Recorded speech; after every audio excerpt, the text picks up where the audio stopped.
Praise the Lord. प्रभु की स्तुति हो, प्रभु की महिमा हो। परमेश्वर ने फिर एक बार हमें मौका दिया है कि हम सब इकट्ठा होए, परमेश्वर के पवित्रता में, शुद्धता में हम एक हो जाएं। और सबके लिए मैं परमेश्वर को धन्यवाद देती हूँ। आप सबका मैं तहे दिल से स्वागत करना चाहती हूँ। मैं रेवरेंड शर्मिला चोपड़े फिर एक बार आपके सामने हाज़िर हुई हूँ, एक नया संदेश लेके, एक नई उम्मीद, एक नई आशा और एक नए विश्वास के साथ आज हम इस सभा में शामिल होंगे। और इस वचन के द्वारा मैं विश्वास करती हूँ कि प्रभु आज आपको छूने वाला है। आइए प्रिय, हम लोग प्रार्थना करते हैं। धन्यवाद देती हूँ प्रभु यीशु मसीह, इस समय के लिए धन्यवाद देती हूँ प्रभु जी। प्रभु आप महान और जीवित है परमेश्वर है प्रभु। आप हर एक चिंताओं को, हर एक दर्द को, हर एक परेशानी को प्रभु आप देखते हैं, आप जानते हैं प्रभु। और आज मैं प्रार्थना करती हूँ जितने भी सुनने वाले लोग हैं, जितने देखने वाले प्रभु इस वीडियो को प्रभु यूट्यूब के माध्यम के द्वारा, फेसबुक के द्वारा, जहाँ कहीं भी लोग सुनेंगे प्रभु, मैं विश्वास करती हूँ कि प्रभु आज आप हर एक के जीवन में कार्य करने वाले हैं। आज आप हर एक को छूने वाले परमेश्वर है प्रभु। प्रभु मैं प्रार्थना करती हूँ, सबको आशीषित करो, सबको आपके पवित्र हाथ में ले लो प्रभु, और सबको आखिर तक बनाए रखे, ताकि प्रभु इस वचन के द्वारा, प्रार्थना के द्वारा हर एक को प्रभु आप सांत्वना दो और आशीषित करो प्रभु। प्रभु मैं इस वचन को आपके पवित्र हाथ में सुपुर्द करती हूँ प्रभु। मैं प्रार्थना करती हूँ कि ये वचन आप सबके जीवन में, इन सबके जीवन में 100 गुना फल लेकर आए प्रभु। सब बिनती प्यारे यीशु मसीह के नाम से मांगती हूँ, आप इसे सुनिए और दया से कबूल कीजिए। आमीन आमीन। कई लोग अपने जीवन में विपत्ति पर विपत्ति, विपत्ति पर विपत्ति पाते हैं, क्योंकि वो परमेश्वर की आवाज़ नहीं सुनते। विपत्ति मतलब प्रॉब्लम के ऊपर प्रॉब्लम, प्रॉब्लम के ऊपर प्रॉब्लम्स। ये सब क्यों होता है? क्योंकि वो परमेश्वर की आवाज़ नहीं सुनते हैं, या अपने मन की करते हैं, या परमेश्वर की इच्छाओं को नहीं मानते हैं। पर परमेश्वर है कि वो विश्वासु परमेश्वर है, और हम सब पे करुणा करता है, हमें आशीषित करता है, और हमारी हर एक ज़रूरतों को वो पूरी करता है। तो आज मैं प्रियो एक लूका 7 उसका 11 से लेके 17 तक हम देखने वाले हैं। वहाँ पे एक परमेश्वर प्रभु यीशु मसीह, हम अगर 11वें वचन में देखते हैं तो प्रभु यीशु मसीह नाइम नाम के एक नगर में जा रहा था। प्रभु यीशु मसीह नाइम नाम के नगर में जा रहा था। जब प्रभु यीशु मसीह नाइम नगर में जा रहे थे, तब प्रभु यीशु मसीह के साथ बहुत सारे लोग थे, बहुत भीड़ थी। और प्रभु यीशु मसीह के साथ उसके डिसाइपल्स थे, उसके चेले थे, और इतने सारे भीड़ वो नाइन नगर में प्रवेश कर रहे थे। वो नाइन नगर का जो प्रवेश द्वार था उसके अंदर से आ रहे थे। और उसी वक्त एट द सेम टाइम ऐसा हुआ कि वहाँ पे एक विधवा थी, और उसका बेटा, जवान बेटा गुजर गया था, और उसकी मैयत वहाँ से जा रही थी। जैसे वो द्वार में से प्रभु यीशु मसीह आ रहे थे नाइन गांव में, नगर में, उसी वक्त वो जवान बेटे की मैयत जा रही थी। और वो जो विधवा थी, मतलब वो जो विडो थी, तो ऑब्वियसली उसका पति नहीं था, या मतलब गुजर गया था। तो उसका एक ही सहारा था, उसका एकलौता नौजवान लड़का, मेरे प्रियो, एकलौता बेटा था जो उसका सहारा था, जो उसकी जीने की आशा थी। उसका जीवन उस बेटे के इर्द गिर्द ही घूमता था। उसकी सारी आशा वो बेटे पर ही थी, उसका मन उसके बेटे पर था। और एकलौता बेटा, देखो मेरे प्रियो, उसका पति भी नहीं, और बेटा भी, नौजवान बेटा गुजर गया था। और वो इतनी दुख में थी, इतने दर्द में जा रही थी, तो उसको कुछ सूझ नहीं रहा था। उसे समझ में भी नहीं आया कि प्रभु यीशु मसीह सामने से आ रहा है, और वो अपने दुख में, दर्द में रोती बिलखती वो मैयत वो जा रही थी। और वो मैयत जब जा रही थी तो उनके साथ भी बहुत भीड़ थी। तो ये भी एक सोचने वाली बात है कि शायद वो फैमिली का गांव वालों के साथ अच्छा रिश्ता रहा होगा नगर में, तो उनके साथ बहुत बड़ी भीड़ थी। प्रभु यीशु मसीह जो सामने से आ रहे थे, उनके साथ भी बहुत भीड़ थी। और प्रभु यीशु मसीह ने जैसे उस औरत को देखा, वो विधवा स्त्री को देखा, तो प्रभु यीशु मसीह के मन में एकदम तरस आया, because he is a Lord of full of compassion. वो पूरे कंपैशन से भरा हुआ, प्रीति से भरा हुआ, तरस से भरा हुआ प्रभु यीशु मसीह है। जब प्रभु यीशु मसीह ने देखा कि अरे ये विधवा है और वो रो रही है क्योंकि उसका बेटा गुजर गया था। मेरे प्रियो, जब एक माँ का जो सहारा है, कोई नहीं, उसके दूसरी औलाद नहीं, कोई नहीं था उसके पास, तो वो देखकर प्रभु यीशु मसीह के मन में इतना तरस आया, इतना प्रभु यीशु मसीह को खुद को दुख हुआ, और उसने जाके वो विधवा से कहा कि रो मत। देखो, जैसे मैयत में जाते तो लोग कहते हैं कि अरे रो मत, प्रभु की इच्छा थी, प्रभु तुम्हारे जीवन में कार्य करेगा। पर खुद प्रभु यीशु मसीह जो खुद खुदा है, खुदावन खुदा है, तो वो उसके पास आया और उसने कहा कि रो मत। जैसे उसने प्रभु यीशु मसीह ने उसे कहा कि रो मत, तब प्रभु यीशु मसीह ने उस अर्थी को छुआ। वो जो लड़के की अर्थी जा रही थी, जो मैयत जा रही थी, तो वो जो अर्थी थी उसको छुआ। तब ऐसा 13वें आयत में हम देखते हैं कि 14वीं आयत में कि जब उस अर्थी को छुआ तो जो उठाने वाले लोग थे, जैसे अर्थी को उठाने के लिए 4 कंधों की ज़रूरत होती है, तो 4 लोग जो उठाने वाले थे वो रुक गए। उनको भी समझ में नहीं आया कि ये क्या हो रहा है। तो प्रभु यीशु मसीह ने उस आरती को छुआ, और उस आरती को छूने के बाद तब प्रभु यीशु मसीह ने कहा, हे जवान, मैं तुझसे कहता हूँ उठ। तो प्रभु यीशु मसीह ने उस आरती पर जो मरा पड़ा हुआ शव था, वो नौजवान लड़का जो मरा हुआ था, उसको काफ़ी घंटे हुए थे, क्योंकि पूरी मैयत की तैयारी होकर वो मैयत गांव से बाहर उसको दफनाने के लिए जा रहे थे। और उस वक्त प्रभु यीशु मसीह ने कहा, हे जवान, मैं तुमसे कहता हूँ उठ। प्रभु यीशु मसीह का ये कमांड भरा, आज्ञा भरा आवाज़ था, और उसने उस मृतक को कमांड किया कि उठ। और उसी वक्त वो लड़का, वो नौजवान लड़का, वो उसकी जो अर्थी थी उस पे उठ के बैठा और वो बात करने लगा। वहाँ पे जितने लोग थे वो सब डर गए, वो सब देख के कि ये कैसे संभव है। एक मरा हुआ लड़का, उसको काफ़ी घंटे हुए और ये जीवित हुआ है। लोग एकदम डर गए कि ये है तो भी कौन ये। और उस वक्त प्रभु यीशु मसीह ने उस विधवा को, उसके बेटे को उसको हाथ में दिया और उसके हाथ में समर्पित किया। हालांकि वो विधवा प्रभु यीशु मसीह के पास नहीं गई थी, ना वो प्रभु यीशु मसीह के पास जाके उसने गिड़गिड़ाया और कि प्रभु मेरे बेटे को जिंदा करो प्रभु, ऐसा उसने कुछ भी नहीं कहा था, क्योंकि वो अपनी दर्द में इतनी थी कि उसका ध्यान ही नहीं था कि प्रभु यीशु मसीह आया। पर प्रभु यीशु मसीह इतना तरस से भरा हुआ परमेश्वर है, इतनी प्रीति से, प्रेम से भरा हुआ परमेश्वर है कि उसने खुद आके उस विधवा को सांत्वना दिया। सिर्फ सांत्वना ही नहीं दिया, तो उसकी जो ज़रूरत थी, उसका बेटा उसकी ज़रूरत थी, उसका बेटा उसका सहारा था, उसका बेटा उसका जीवन था, वो बेटा उसके लिए सब कुछ था। तो प्रभु यीशु मसीह ने वो उसको दे दिया मेरे प्रियो। तो वो प्रभु यीशु मसीह ने आवाज़ दिया, उसको कहा कि रो मत। तो हमें आज परमेश्वर की आवाज़ सुनने की आवश्यकता है। हम लोग बहुत बार परमेश्वर की आवाज़ नहीं सुनते। प्रभु हमें क्या कहना चाहते हैं हम नहीं सुनते। हमें जो अच्छा लगता है, जो हमारा मन करता है, हम लोग वही चीज़ें करते रहते। पर परमेश्वर है कि वो हमारे हर एक ज़रूरतों को पूरा करता है। वो हमारे हर एक रोज़ के जीवन का जो हमें आवश्यक है उसका प्रबंध करने वाला वो परमेश्वर है। और 16वें वचन में हम देखते हैं, इससे सब पर भय आया और वे परमेश्वर की बड़ाई करने लगे। हमारे बीच में एक बड़ा भविष्यवक्ता उठा है और परमेश्वर ने अपने लोगों पर कृपा दृष्टि की है।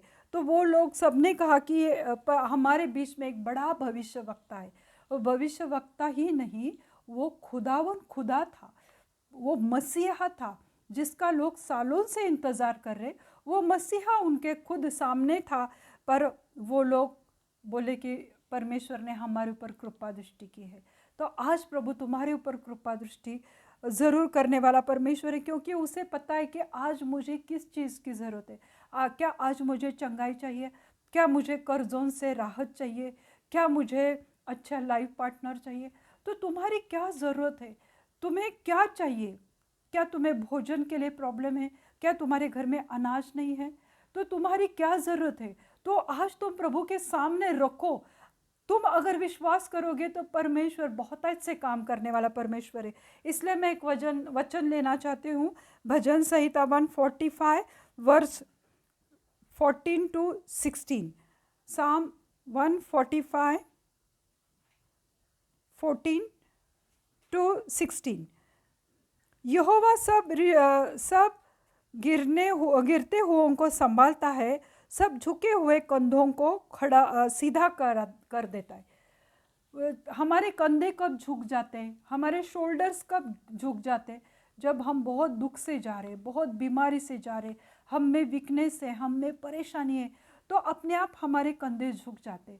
तो जब हम इस तरह से होते हैं कि हमारा कोई सहारा नहीं, हमारे साथ बहुत सारे प्रॉब्लम है, बीमारियां है, परेशानी है, वीकनेस है, हमारे कंधे झुक गए, तो प्रभु हमें सहारा देके हमें सीधा खड़ा कर देता है। वो ऐसे ही झुके कंधों से नहीं रखता, तो वो हमें सीधा खड़ा करता है, मतलब वो स्ट्रेंथ देता है, हमें ताकत देता है, हमें बल देने वाला वो परमेश्वर है।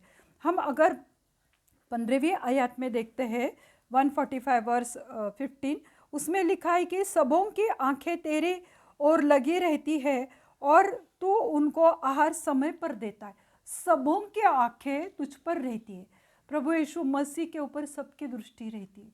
और पर में मतलब कीड़े मकोड़ों से लेके पंछी, जानवर, इंसान, मनुष्य, हर कोई परमेश्वर की ओर अपने आंखें लगाता है उनके ज़रूरतों के लिए, और वो उनको अपना आहार मतलब हमारा खाना अपने समय पे देता है। हालेलुया। तो परमेश्वर कितना महान परमेश्वर है कि वो हमें अपने समय पर, मतलब जब हमारा लंच टाइम है, जब हमारा डिनर टाइम है, उस वक्त वो हमें हमारा आहार देता है। ये तो एक शारीरिक आहार है, परंतु प्रभु हमें आत्मिक आहार देता है। जब हम परमेश्वर का वचन पढ़ते हैं, जब हम वचन सुनते हैं, जब हम स्तुति आराधना में रहते हैं, तो परमेश्वर हमें एक आत्मिक आहार देता है। हमारे सोल को वो तंदुरुस्त करता है, उसमें ताकत देता है। जब हमारा सोल स्ट्रांग हो जाता है, जो आहार हमें मिलता है उससे हम परमेश्वर में और आगे बढ़ते हैं। जब हम परमेश्वर में आगे बढ़ते तो परमेश्वर हमारे सब ज़रूरतों को वो पूरा करता है और हर एक ज़रूरतों का वो प्रबंध करता है। तो जैसे शारीरिक आहार मिलता है हमें, जैसे शरीर को खाना चाहिए, वैसे ही हमारे सोल को, हमारे आत्मा को परमेश्वर के वचन की बहुत ज़्यादा ज़रूरत है।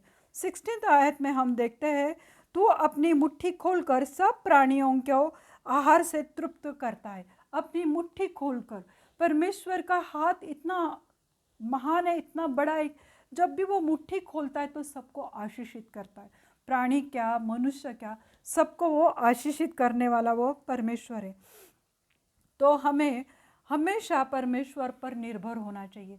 जैसे कि हम देखते हैं पुराने नियम में कि मूसा सब मिस्र से इस्राएल लोगों को लेकर कनान में जा रहा था। उस वक्त मूसा को कितने सारे प्रॉब्लम्स आए, मोसेस ने भी कितने सारे प्रॉब्लम्स फेस किए, क्यों तो लाखों की संख्या थी, इतने लोग थे और उनकी अगुवाई वो कर रहा था। जब उनको भूख लगी, घने जंगल में थे, खाने को कुछ नहीं था, वो लोग चिल्लाने लगे इस्राएल लोग। तब मूसा परमेश्वर के पास गया और मूसा को परमेश्वर ने कहा कि मैं लोगों को खाना दूंगा। तो परमेश्वर ने, प्रभु ने क्या किया, यहोवा ने स्वर्गदूतों का जो खाना है, जो मन्ना है, वो स्वर्ग से बरसाया पृथ्वी पर, धरती पर, ताकि ये लोग जो इस्राएल लोग थे वो मन्ना सुबह सुबह जल्दी उठकर वो मन्ना बटोरे। वो सुबह उठ के वो मन्ना बटोरते थे और उसका खाना बनाते थे। तो परमेश्वर ने, यहोवा ने उन्हें स्वर्गदूतों का खाना दिया, तो उनकी ज़रूरत परमेश्वर ने पूरी की। तो परमेश्वर हमेशा हमारे हर एक चीज़ का प्रबंध करता है। और प्रभु ने उनको कहा था कि रोज़ तुम अपना मन्ना बटोरो या इकट्ठा करो, प्रतिदिन रोज़ रोज़ तुम्हें वो उठकर वो मन्ना तुम्हें बटोरना है। अगर कोई ज़्यादा मन्ना बटोरता था तो उसमें कीड़े लग जाते थे। तो इससे प्रभु हमें क्या सिखाता है कि रोज़ प्रतिदिन तुम्हें मुझ पर भरोसा करना चाहिए, रोज़ तुम्हें मेरे ऊपर विश्वास करना चाहिए। जैसे हम प्रार्थना करते कि प्रभु हम रोज़ की रोटी आज हमें दे दे। हम ये नहीं बोलते कि 4-5 दिन की रोटी प्रभु आज दे दे, या प्रभु हमें पहले ही दिन में 10 दिन की रोटी दे। नहीं, हम प्रार्थना जब करते प्रभु की प्रार्थना, तो हम बोलते कि प्रभु आज हमारी रोज़ की रोटी हमें आज दे दे। रोज़ रोज़ हमें परमेश्वर पे निर्भर होना पड़ता है, उसके ऊपर डिपेंड होना पड़ता है, उसके ऊपर भरोसा करना पड़ता है कि मुझे आज जो ज़रूरत है तो मुझे परमेश्वर के पास आना है। सिर्फ ऐसा नहीं कि बाबा चलो चर्च गए, संडे टू संडे सिर्फ हम प्रार्थना करेंगे, परमेश्वर के पास आएंगे, तो बाकी सप्ताह में क्या करेंगे? अगर कोई मुसीबत आई, कोई तुम्हारे प्रियजन गुजर गया, कोई बीमार पड़ गया, तो क्या करेंगे? तो इसलिए हमें रोज़ रोज़ प्रतिदिन हमें परमेश्वर की बहुत ज़्यादा ज़रूरत है। तो प्रभु हमें रोज़ रोज़ संभाले रखता है। हम इब्रानियों की किताब पत्री में 13 चैप्टर और 5वें आयत में देखते हैं, उसने आप ही कहा कि मैं तुझे कभी नहीं छोड़ूंगा और कभी नहीं त्यागूंगा। तो प्रभु ने कहा कि मैं तुम्हें कभी नहीं छोड़ूंगा और कभी नहीं त्यागूंगा, भले तुम किसी भी हिब्रू 13:5। तो प्रभु ने कहा कि मैं तुम्हें कभी नहीं छोड़ूंगा और कभी नहीं त्यागूंगा, भले तुम्हारे पास कोई भी बदतर से बदतर बीमारी क्यों ना हो, चाहे तुम्हारे रिश्तेदार तुम्हें क्यों ना छोड़ के जाए, तुम्हारे प्रियजन भी तुम्हें क्यों ना छोड़ कर जाए, तुम्हारे घर वाले भी तुमसे रिश्ता क्यों ना तोड़ दे, पर प्रभु यीशु मसीह कहता है कि मैं तुम्हें कभी नहीं छोड़ूंगा और कभी नहीं त्यागूंगा, तो मैं सदैव तुम्हारे साथ रहूँगा।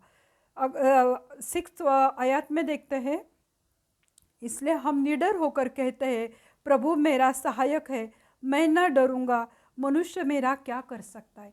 मनुष्य हमारा मेरा प्रयोग कुछ भी नहीं बिगाड़ सकता है, क्योंकि जीवित परमेश्वर, जीवित खुदा हमारे साथ है और वो हमारे रोज़ की ज़रूरतों का क्या करता है?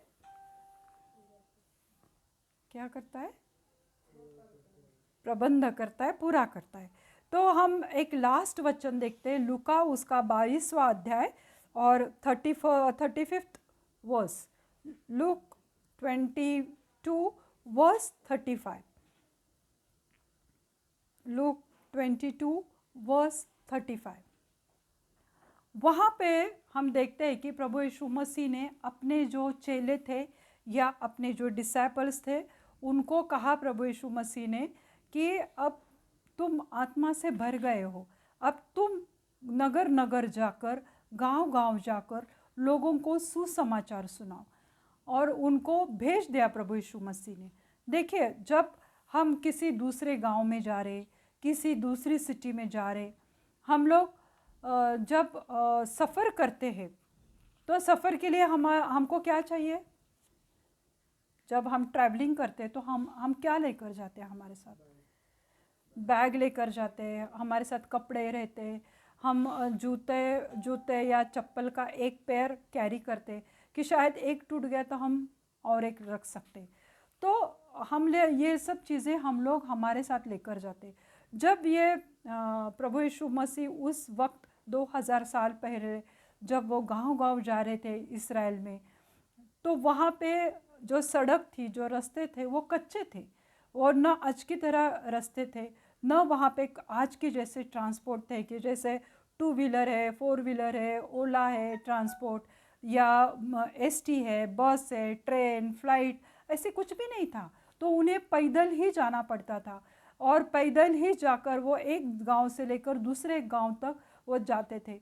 तो उनके पैर को शायद पत्थर चुभ सकते थे, कांटे लग सकते थे, उनके चप्पल फट सकती थी, पर प्रभु यीशु मसीह फिर भी उनको क्या कहा। और सफ़र को जाते तो हम थोड़ा सा खाना भी अपने साथ लेकर जाते, एक जोड़ी कपड़ा भी लेते कि बाबा चेंज करके दूसरा यूज़ करने के लिए, और बैग हम लोग कैरी करते, हम हमारा वॉलेट पाउच लेते जिसमें हम पैसे रखते हैं। तो ये सब चीज़ें लेकर हम लोग कहीं भी जाना है सफ़र के लिए, तो हम ये चीज़ लेकर जाते। पर जब प्रभु यीशु मसीह ने अपने डिसाइपल्स को भेजा तो उन्होंने उनसे क्या कहा, हम 35 आयत पढ़ेंगे।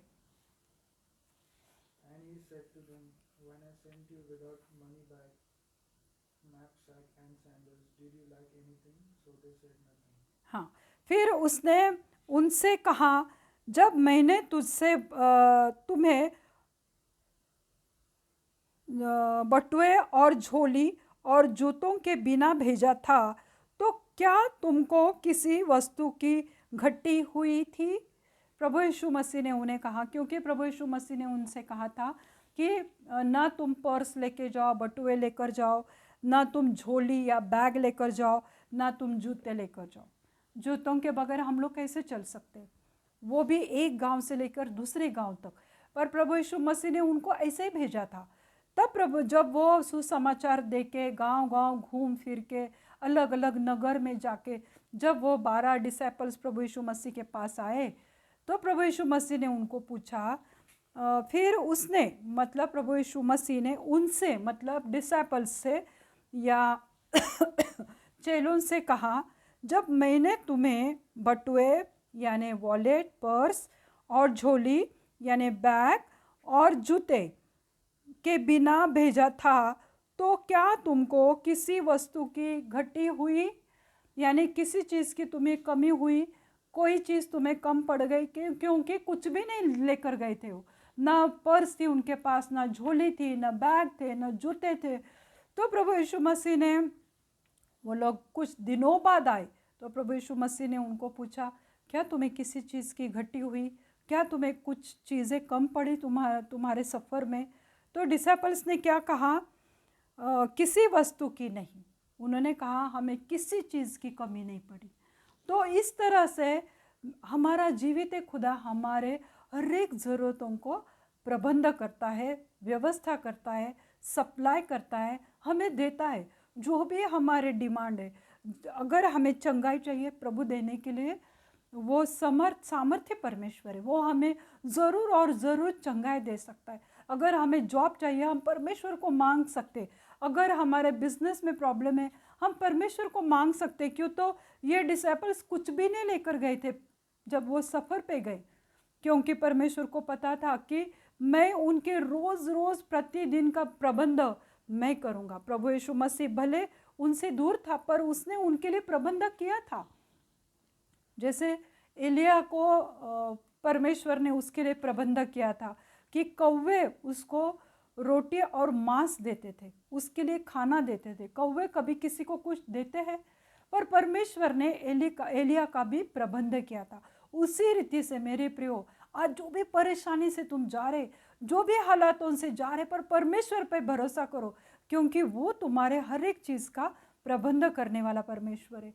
आज भले तुम्हारे पास पैसे कमी है, आज शायद तुम कर्जों के नीचे दबे हुए, तुम्हें कुछ समझ में नहीं आ रहा है, पर प्रभु है कि वो तुम्हारा प्रबंध करेगा। जो भी अड़चन है कि तुम्हें दिखाई नहीं दे रहा है कि ये खाई है, खाई लग रही बड़ी तुम्हारी समस्या, पर परमेश्वर है कि वो तुम्हें उसमें से हाथ देकर उठाएगा। वो प्रतिदिन हमारे हर एक वस्तुओं का, चीज़ों का प्रबंध करता है। वो हमें आत्मिक आहार देता है, उसके साथ वो हमें शारीरिक आहार देता है। तो वो हमें हर एक चीज़ से तृप्त करता है मेरे प्रियो। जैसे डिसाइपल्स ने कहा, चेलों ने कहा कि किसी वस्तु की कमी नहीं हुई। तो आज मेरे प्रियो, अगर आप विश्वास करेंगे कि प्रभु मुझे किसी चीज़ की कमी नहीं करने देगा, वो मुझे किसी चीज़ की घटी मेरे जीवन में नहीं होगी, और तुम सदैव परमेश्वर के भवन में आशीषित रहेंगे।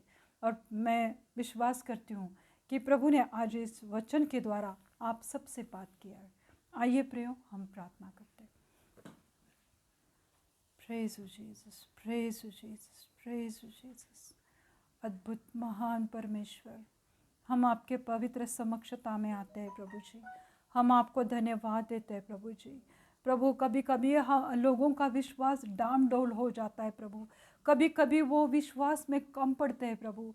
उन्हें लगता है कि हम ये परिस्थिति से नहीं निकलने वाले, परंतु प्रभु आप प्रतिदिन हमारे हर एक ज़रूरतों को पूरा करते हैं प्रभु।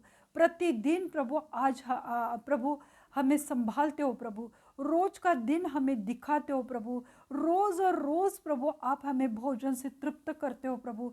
रोज़ और रोज़ प्रभु जैसे हम आपके पवित्रता में बैठते हैं प्रभु, आप अपने पवित्र कलाम से हमें छूते हैं प्रभु, आप अपने पवित्र वचन से प्रभु हमें छूते हैं, हमें संभालते हैं परमेश्वर।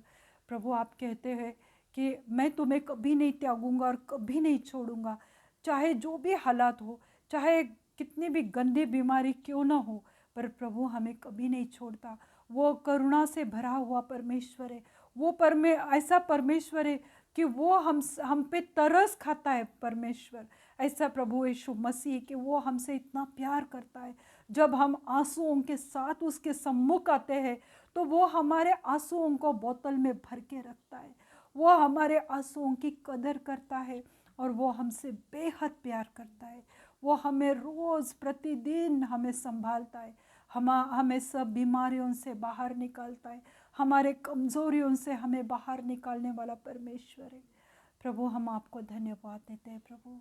प्रभु जी आज मैं प्रार्थना करती हूँ, जो भी यहाँ पर है, जो भी मुझे ऑनलाइन देख रहे प्रभु, आज प्रार्थना करती हूँ प्रभु यीशु मसीह कि आपका पवित्र हाथ उनके ऊपर आने दो प्रभु। आपकी पवित्र अभिषेक सामर्थ्य से उनको भरो प्रभु। जो भी उनके जीवन की परेशानी है प्रभु, उनको छुओ प्रभु। अगर वो किसी बीमारी में है प्रभु, एड्स, कैंसर, ट्यूमर के पेशेंट को प्रभु यीशु मसीह के पवित्र लहू से ढक देते हो प्रभु जी। उनको छुओ प्रभु, उनको चंगाई से भर दो प्रभु जी। प्रभु जी मैं आज प्रार्थना करती हूँ, अगर किसी यूट्रस के ऊपर कोई रसोली एक गांठ है तो यीशु मसीह के नाम से वो निकल जाए प्रभु। अगर वो यूट्रस पे, गर्भाशय पे कोई स्वेलिंग है, नस, यीशु के नाम से मैं प्रार्थना करती हूँ वो निकल जाए, वो सूजन नॉर्मल हो जाए प्रभु। आप कार्य करने वाले महान परमेश्वर है प्रभु। प्रभु आज कार्य करो प्रभु।